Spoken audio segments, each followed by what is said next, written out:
Hürmetli vatandaş, bugünkü leksiyalarımızda başlayımız. Leksiyarısı da Hacı Roza. Bugün Çislak İşkemen 21. yıl 6. ayının 11. günü.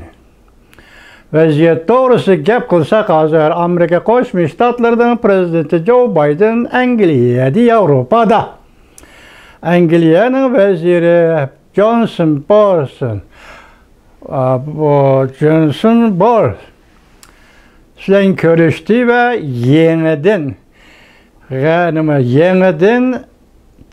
Garbi Tinç Okyan Ektinamisi kayıt imzalagan oldu bu 1941 yılı. Şu vaxtki prezident Churchill, prezident Roosevelt bilen Anglia'nın şu vaxtki veziri Churchill imzalagan idi. Bu şartnamenin yaki Garbi Tinç Okyan nizamnamesinin şu vaxtki muvaffakiyeti milletler öz takdirini yüzü belgeleş. Bu katım yani şunun okşaş bir şartı var. Bir nizamname imzalandı, lekin milletlerin öz takdirini yüzü belgeleş degen gap yok bunun içinde. Bırak. Bütün mezmundan aytqanda Cungo'ga qartıldı, bunu koyup duraylı. Şu vaxtda Amerika Qo'shma Shtatlarının sabiq prezidenti Roosevelt Churchillga shundoq degan edi 41-yilda. Tinch Okyan, G'arbiy Tinch Okyan nizomnomasi imzolanib bo'lgandan keyin sen dedi Churchillga Hindistonning mustaqilligini e'tirof qilasan dedi. Gapda hamda to'g'ri aytildi ekan-ku. Roosevelt şu Demokratlar Partiyasining a'zosi Amerikada. Roosevelt shundoq degandan keyin Angliyaning vaziri Churchill dediki, "Janoblarim, men bugun Amerikaga kelib yoki siz bilan G'arbiy Tinch Okyan nizomnomasi imzolashdan burun yoki imzolagandan keyin Buyuk Britaniya imperiyasini parchalashga riyosatchilik qilg'ili kelmadim" degan edi. Endi bugun Angliyaning vaziri Boris Johnson bundaq demagan bo'lsin, o'tirdi bundaq so'zlar chiqmagan bo'lsin-mu, lekin hozirgi vaziyatni aytganda bu nizomnomani, ya'ni G'arbiy Tinch Okyan shartnomasi nizomnomasini yoki aktnomasini hozir to'g'ri hadab muhokama qilyotdi. Ya'ni bundan keyin qo'yib turaylik hamda oldimizda prezident Joe Biden Yevropa Ittifoqi rahbarlari bilan ko'rishdi. Allah xolisa 6. ayının 16. günü Cenve, Şveysariyanın poytaxtı Cenve'de Rusya Federasyası'nın prezidenti Vladimir Putin bilen görüşüdü. İşte prezidentten müşakkatı müşkürüşü Allah nusrata takılsın.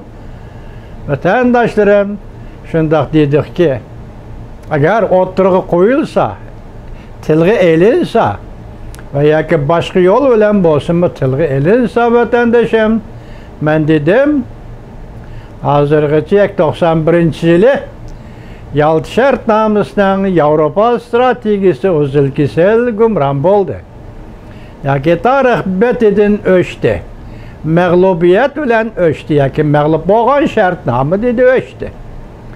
Endilikte Yalta şartnamesinin Irak stratejisi ben de külüvatımen ki vatandaşım Uyguristan meselesi, Mancuriye meselesi, koşumça şu vaxtki Çavuşan Koriye meselesi, Tayvan meselesi degendek meseleler.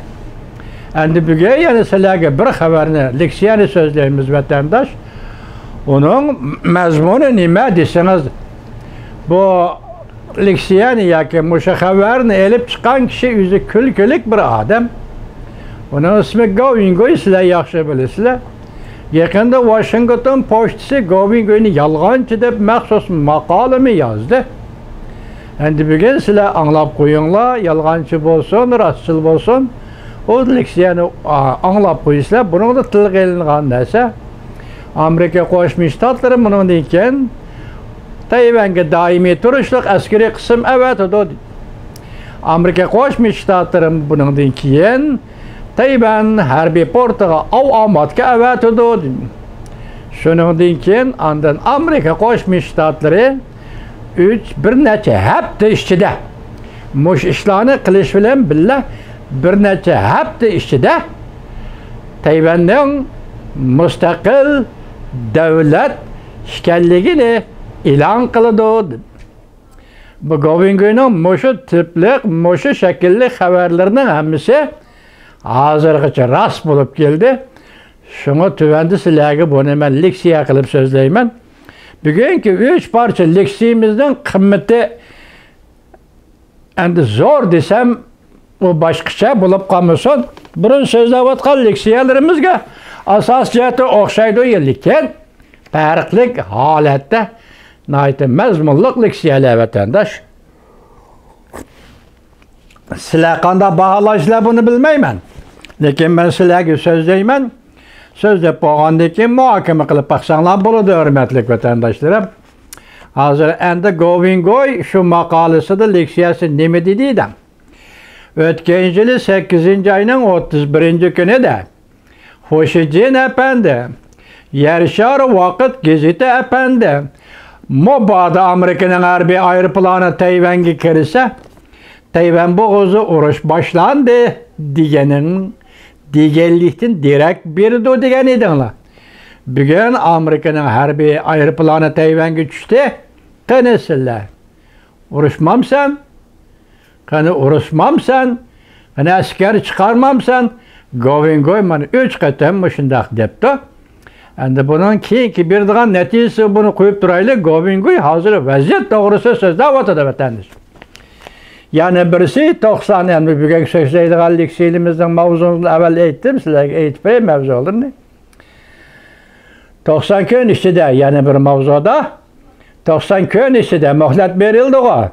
Yuqumli virusni tekshirsan degan muhlat berildi-ku. 90 kun ichida dunyoda yani butun yer sharida olamshumul o'zgarish yuz berdi. Yani bir leksiyamizning asosli mazmuni nima desangiz, o leksiyaning mazmuni yuqumli virusni uzil-kesil tekshirish. Uzil-kesil tekshirish hozir dunyoda mutlaq ko'pchilik davlatlarning kundalik talablari yoki chaqiriq yoki haydakchiligi bo'lib qoldi.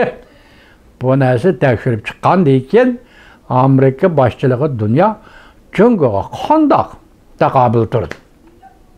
Bugun mushlarni davr qilgan oldi sizlarga leksiya so'zlaymiz vatandoshlarim. Hozir ham asos mazmunni so'zlab degidak sizlarga muhokama qilib degidak hozir leksiyaning mazmunini aytdim. Hamda rasmiy leksiyani boshlayman vatandoshim. Bugun sal charchab qolgandek his qilib hech chiqmadim bo'lmasa, odam shunday bo'ladi hamda.